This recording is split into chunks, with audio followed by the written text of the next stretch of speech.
Pakistan stock exchange में कारोबारी हफ्ते के तीसरे रोज बुध को मार्केट में तेजी का रुझान देखा जा रहा है।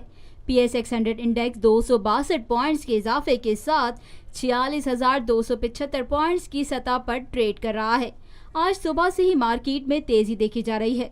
सुबह से अब तक मजमूई तौर पर 297 कंपनियों के हसीस के भाव का कारोबार हुआ, जिसमें से 200 कंपनियों के हसीस के भाव में इजाफा, 87 कंपनियों के हसीस के भाव में कमी, जबकि 10 कंपनियों के हसीस के भाव में कोई रद्दोबदल वाक़ई नहीं हुआ। मार्केट माहिरीन का कहना है कि मार्केट में उतार चढ़ाव का सिलसिला आइंदा भी जारी रहेगा।